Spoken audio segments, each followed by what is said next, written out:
Good afternoon, good morning, good evening, whatever time zone it is, whether you in the world, it is your Lord Saviour. Trust, brother, I am here just stepping out into the early sunrise of some miserable fucking Wednesday morning at the end of September 2025 in the year of our Lord Talos. And I'm going to be a bit miserable and ranty, which I know some of you just fucking loathe and detest. But this is what we've got to do here, folks, as I've got some beef with some of you lot. And the beef in question is regarding some of your lot opinion on Werewolf the Apocalypse, which there's a lot of things to get upset and to gripe over, especially if you're looking at the 5th edition setting, if you've got no idea what I'm talking about.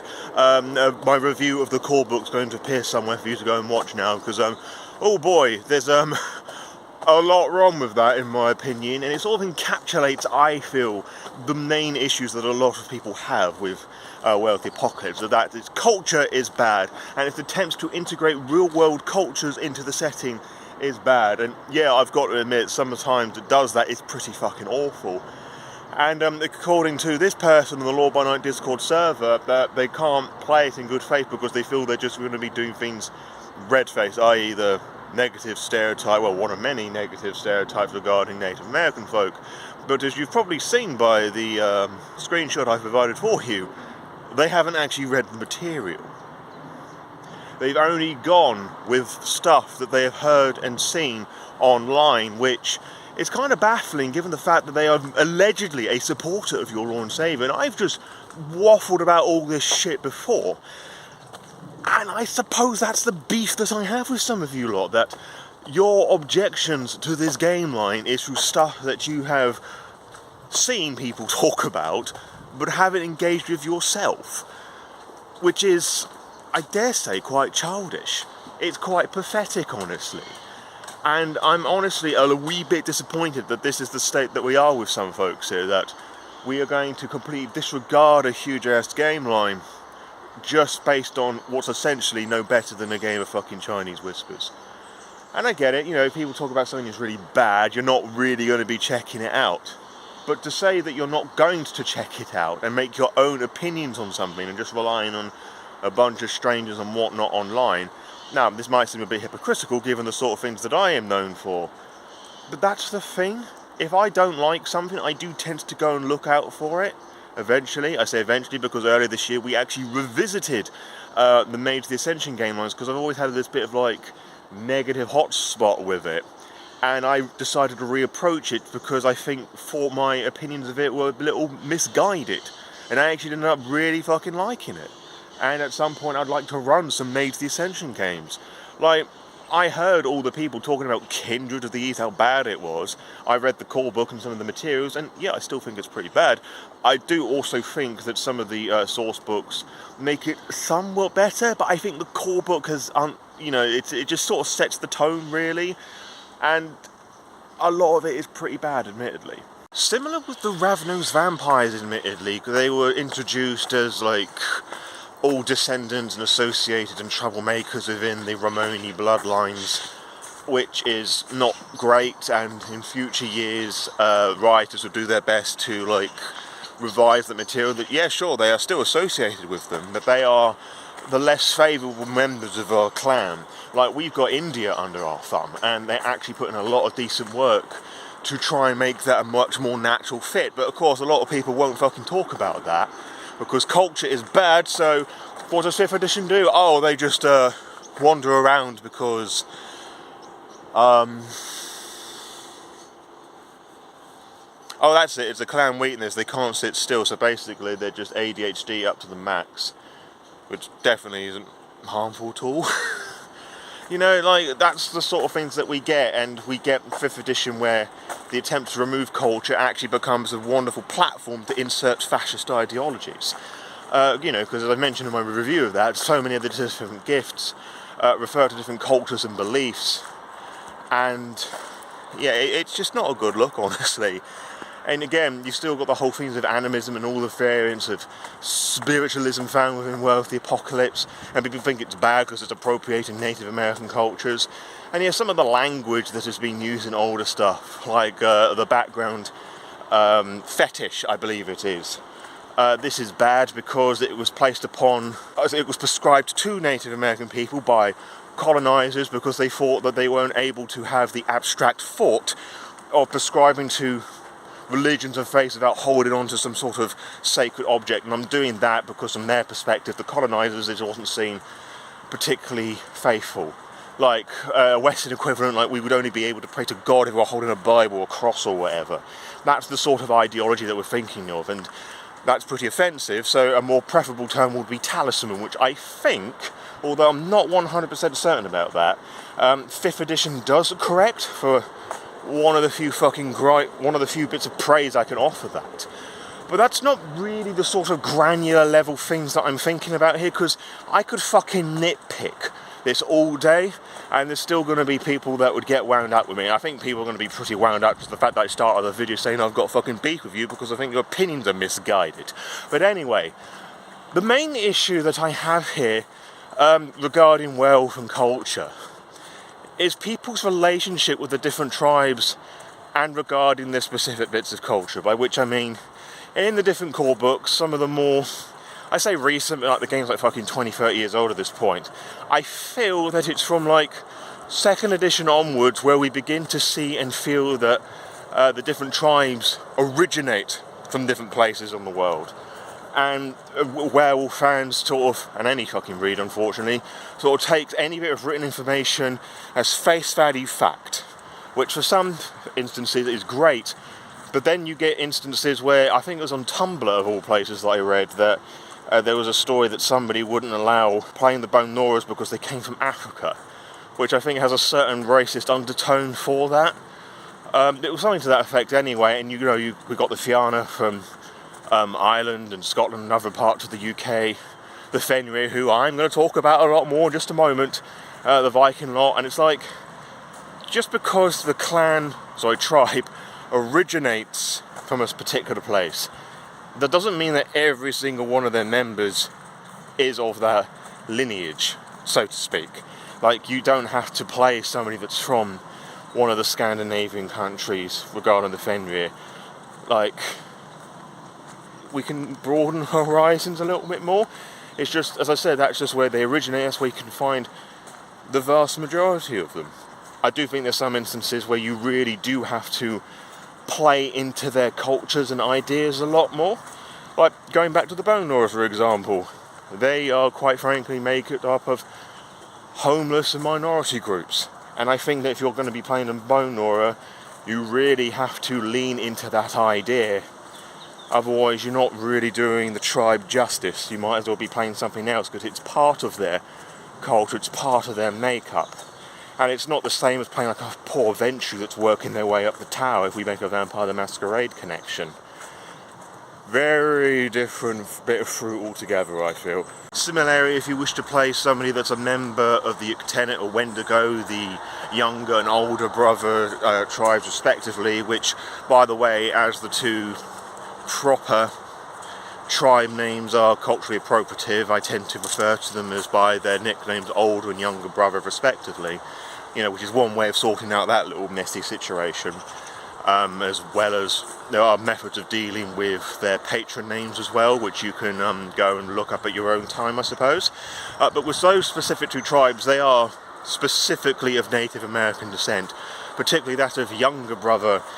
So I wouldn't get too upset if you have a games master that prohibits that use outside of America, unless there's a very, very, very good reason as to why that is. And some people see that as restrictive, and, well, yeah, it is. Like, being a member of the Red Talons, you have to be a wolf, you have to be of lupus spawn. Like, they don't accept homids, occasionally they accept Kleinos spawn or Metis, and before anybody complains about that, yes, we know that's a bad phrase, that's a culturally appropriative thing. Yes, I know the books do an attempt to try and describe them too differently, but we had to get 3 additions into the game line before that difference was made, and by which point, that's bad. And I actually talk about why Metis is a poor choice in a separate video, which is going to be on the card somewhere for you now. But that's the thing here, is that all the flaws and merits of a particular system's writing, the flavour text, whatever, does make up the identity of that particular game. And regarding the younger and older brother, you kind of have to take on their cultures properly, I feel, if you are wanting to take on a member of that tribe, and rather than just like hand wave things away or not pay it regard, because that's disrespectful to the cultures of that particular tribe. I mean, you could do a story of like, I want to break free, but you're still having to confine yourselves within the realms of what is acceptable and what isn't acceptable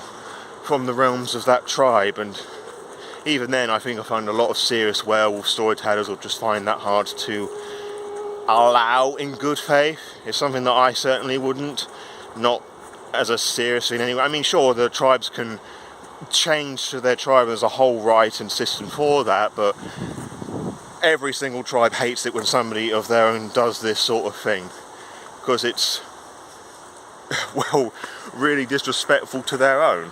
And whilst we're talking about disrespectful tribes, let's have a look at the Fenrir, the Get of Fenrir, so the Cult of Fenrir, something that's described now in 5th edition, because apparently a group would refer to themselves as a cult, because that's fucking great understanding about how writing works anyway. Yeah, the Get of Fenrir in more recent years, I would say for a much longer time than that, but I can only go from what I've seen recently within the last few years or so. They sort of gained this reputation of being like the Nazi tribe because of their glyph, which definitely doesn't have an in-game explanation about why that is, and which also explains the Fenris's look on Nazis in general. But again, I don't expect people to fucking read books these days. And also the fact that you have like a Campé faction within them, the sort of Hemdale or whatever the pronunciation is, that during the Second World War did align with the Nazis because they thought it was the perfect vehicle of challenging the grip of the Weaver, or something to that effect. But that's where people tend to stop paying attention. I mean, people might not be fully aware that it's actually a small faction of the Get of Fenrir that do this, or did this, I should say, because canonically, they are all wiped out. It was the Fenrir themselves, a British one for no less, that took it upon themselves to remove this fucking cancer from the world. Sure, it harmed their reputation and sort of like fed into the tribe's more conservative leanings with things, at least from an outsider's perspective, but if you bothered reading the fucking 20th anniversary edition core book, and revised I should say, I'd recommend revised, it's a better book than 20th anniversary edition, I think, and the Get of Fenrir revised tribe book, you would fucking know that the Fenrir fucking hate Nazis. The idea that their conservatism regarding who and what they don't accept and why some may perceive them as like fucking hating women is the fact that we live in a society these days that puts women right down on the fucking pecking order of things, that men get all the fucking hard, toughened shit to do. And to be really fucking crass about it, Western society shoves women in the fucking kitchen. Right, I don't really agree that's a good thing, but we all fucking know that this is a matter of life. Whereas if we have a look at the Fenrir's origins, i.e. fucking Vikings, whilst not great, equality was a much greater thing there, something that fucking neo-Nazis and people who pretend they're fucking Vikings tend to forget about, that the women were fucking warriors, they were just as important as the fucking men. So if you have a look about where the Fenrir started in life and what modern society has led us to, you can perhaps understand why a tribe of fucking warriors who believe that they are fighting for the glory of Valhalla, that they will die a warrior's death and they will serve a warrior's feast and beyond in Valhalla in the afterlife, why they might be a bit pissed off about the state of women today. It has nothing to do with the fact that they hate women. They don't hate the Krynos born either, despite what a lot of people tend to think, because it's actually written in their fucking written material, revised especially, and I'm pretty certain the 20th anniversary edition does this as well. They will take fucking anyone and anything, providing that you can fight, providing that you can hold your own. And, as the Garous tend to be like fucking war focused all the fucking time, they'll have anyone, providing that you can show your fucking worth.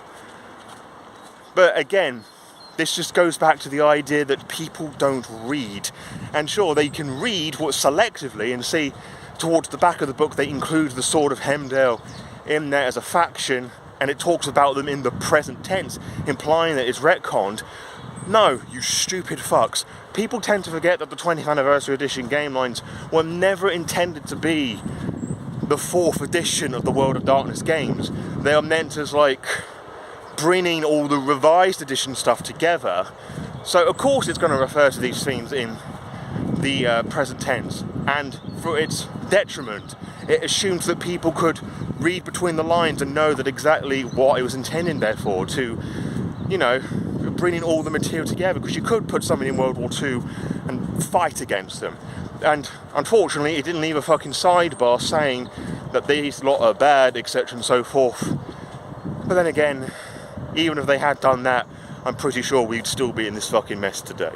No, what it means is that the people who wrote that stuff in there are clearly Nazis and clearly want people to play as them.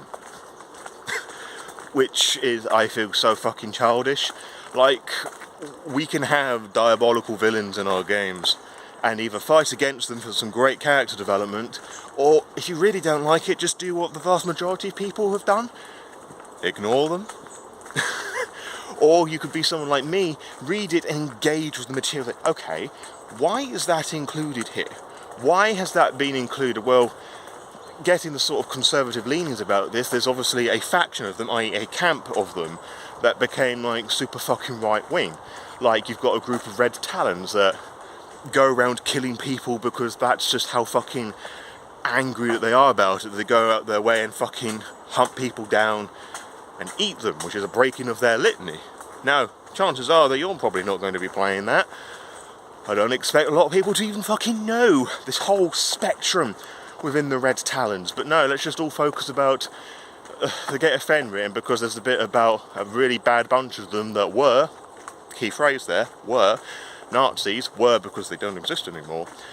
It means that we have to go and play as Nazis. It's like, no. And because there wasn't like a fucking neat little sidebar in there,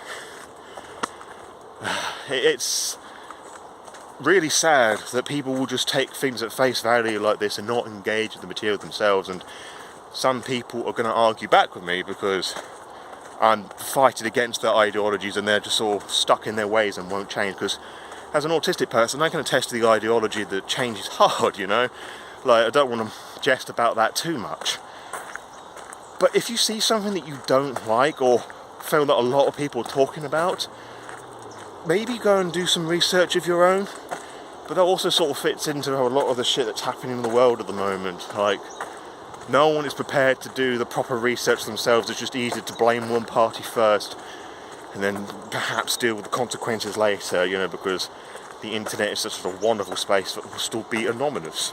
Let's have a look at another one, the Black Furies in 20th Anniversary Edition, where the apocalypse are tickling within the awful book, Changing Ways. The Black Furies are prescribed of hating trans people, which... I fucking hate Paradox Iron. Fun fact, Onyx Path wasn't really responsible for a lot of the shit that happened with that book. It was changes that editors at fucking Paradox's team were responsible with. And I believe one of the main contributors to that was Martin fucking Erickson. So... yay, Paradox went out of their way to make something more problematic and hurtful. Yay, there's a fucking surprise. Yay. Like, the Black Furies, besides that one fucking huge blip, has always prescribed to, like, if you identify as a woman, either biological or of spirit, as some of the texts imply, you're welcome. Like, I just don't know what to fucking say to that. Like, and them removing that for 5th edition was apparently a good thing? What the fuck? Oh, well, I don't want to play them because I have to be a woman. Oh, I don't want to play them because they all come from the Amazons. Like, no, they don't. That's just where the fucking tribe... They don't even originate from Amazon. They're fucking Greece. They're fucking patron of Pegasus. Like, even so, like... what's the problem just doing a little bit of research just to... work out what somebody from Greece might be like, if you were to go that far. But you don't have to. Yeah, with the Black Furies, you have to play a woman. It's a fucking role-playing game. Like, step up, for fuck's sake. Now, you may not feel comfortable doing that, and that's fine. Like, I've sort of ranted in the past about, like, the difficulties that I've had with role-playing, and some of the how I guess sort of contributed to some mental health schmick. It's going to appear in the corner right now if you're interested for another mopey rant. But that's kind of the thing with the Black Furies, that you would sort of properly need to take on the culture and the societal norms for that tribe, rather than being that weird oddity of like the only man. Excuse me, I've got a bit of hiccups there. Like, there's nothing inherently wrong with these things, I feel. Specifically with the Black Furies, you know, we've talked about, or rather I've rambled about some other things, and just going back to the spirit thing for a moment, you do realise that Native American people are not the only one that revere the earth and worship spirits.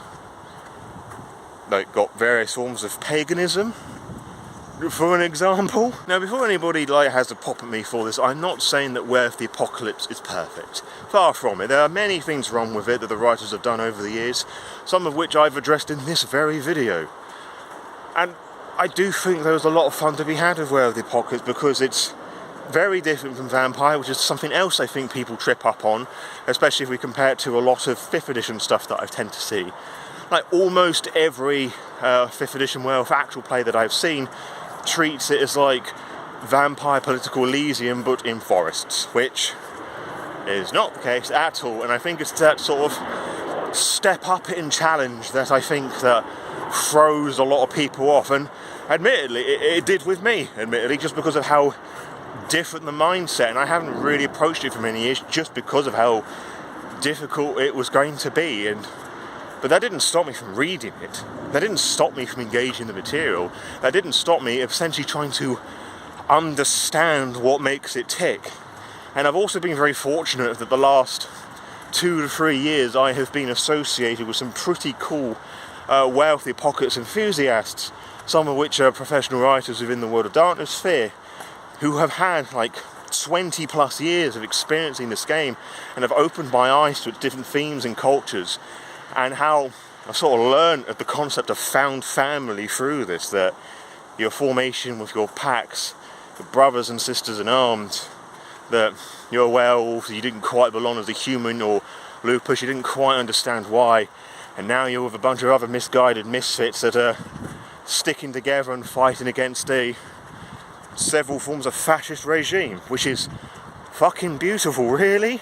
I've talked about more recently a surprisingly successful video that I did, talking about how it sort of helped me roleplay and take on neurodivergence, specifically mine. Again, that's going to appear on the corner right now.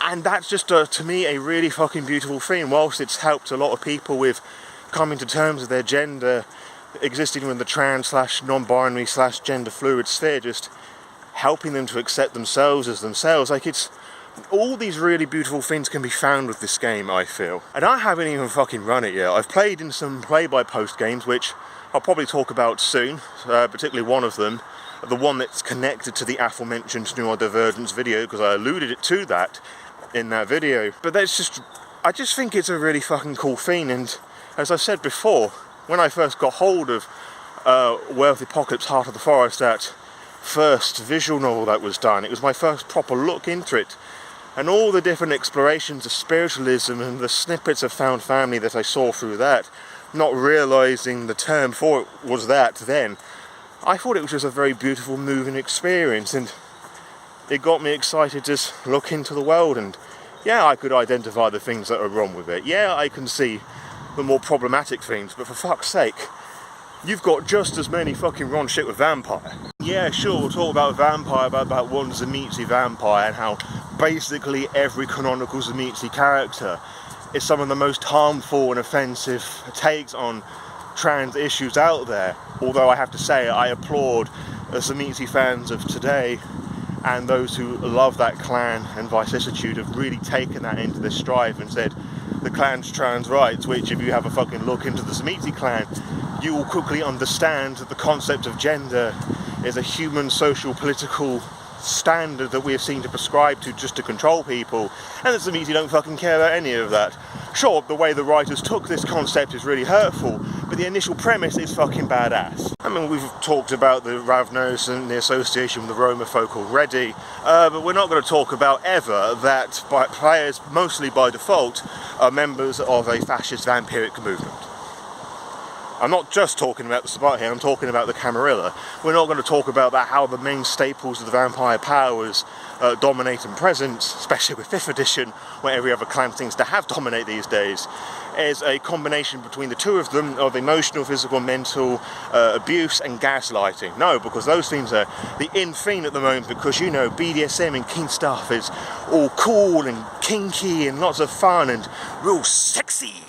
But we're not going to talk about how harmful those things are. We're not going to talk about, you know, the fact that each of the different clans come from a different part of the world, but funny that never happens, is it? I could mention the very interesting source book Berlin by Night, where you literally by default play a Nazi vampire, and every other kindred in there is a Nazi, including actual Nazi people that existed within the world in real world history.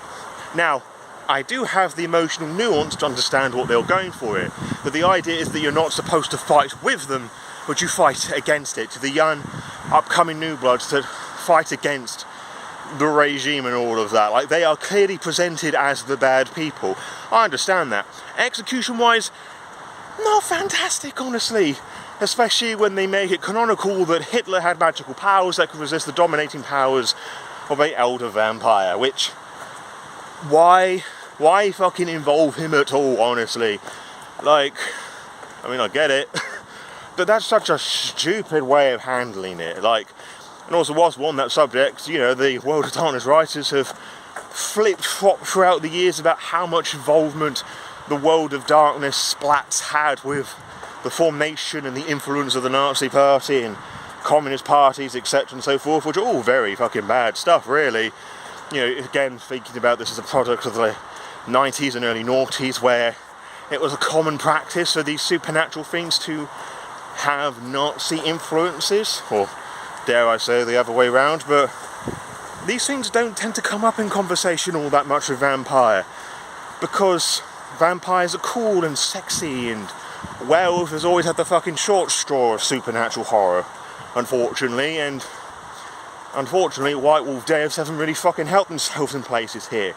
But I still manage to enjoy these things because I have the emotional nuance to read books and to interpret things. Right? Unlike that person in that screenshot I showed who basically took their entire opinions and shit they've read online. Not books. And that is really bad. And dangerous. So, my dear viewers, where does it leave us with these half-baked ideas and presentations to you that have sort of tickled the brain juices just a little bit? I present the challenge that if you have the honour and the glory and the wisdom to go and take up, I would strongly advise you that the next time that you hear and see somebody waffle about how something bad it is regarding Werewolf the Apocalypse or anything in general, you go and find the source, you go and engage your brain, you go and pretend that you're a kid at school and do research. Don't rely on fucking ChatGPT. It's fucking garbage, it's not a search engine. Imply some actual research. You hear somebody talk shit about Werewolf the Apocalypse or something that makes you go, how bad is it really? Like, is it really that bad? You try and find that piece of information, you try and locate what book that information comes from. Ask people, what's your source on that? Because if it basically boils down to, trust me bro, that's not accurate. That even includes me, by the way. Like, don't take my fucking word for things, go and look at the Werewolf the Apocalypse book and read and engage in the material and come to your own conclusions. I'm just using my YouTube channel to platform my thoughts and opinions on something because it's my channel and I can do whatever I fucking want. So yeah, go and research, go and read books, go and engage with material, don't rely on Reddit posts, Discord forum bits, and content creators to be the source of all your information. Yeah, I know my lore dives are very good and useful, but with my lore dives I purposefully miss bits out because I have tend to approach it with like a beginner's mind's eye in mind. So I do miss bits out, so it's down to you to go and engage with the research and the knowledge of all of that. Like, just do your research, just engage your brain and your critical thinking. Don't just, we have to do much better than this because it's quite tiring seeing so many people just essentially just spreading fake news and information because they haven't read the material. So read and engage with shit. And for those of you who have done that, I would love to hear your thoughts and opinions on Werewolf the Apocalypse, whether you think it's good, bad, or somewhere in between. is it actually good from your opinion? I know this is complete contrast to what I've said, but it'd be nice to have some sort of conversation about it down below, so we can at least get people interested to have a look at what I think is an incredible TTRPG. I also leave a handful of Werewolf the Apocalypse books for you to go and purchase, because as I keep saying, I think it's pretty good and I think you'll have a lot of fun with it. Now, if you purchase those books with those specific links, I get some of the money back because I'm an affiliate on Drive-Thru-RPG, and that sort of coinage sort of helps to develop the channel no end. But if you've got those books already, or don't fancy buying Werewolf the Apocalypse shit, you can copy and paste the affiliate code down there into the URL of any Drive-Thru-RPG purchase, and that helps all the same. And what that means is that you get books, I get books, and you get content for free, and the math is there in your favour, my friend, so it's a win-win chicken dinner situation for you. And I know you may not be able to do that for one reason or another, which is absolutely fine. Times are hard on all of us, so if you can do that, that's great, but I'm not going to lose any sleep over it if you don't. But what you should definitely do regardless is give the video a cheeky little thumbs up if you like conversations like this and more, subscribe to the Lore by Night channel, and share this video with any and everyone who loves what I do. And I'll see you on the next upload, whatever that may well be for you. And until next time, farewell.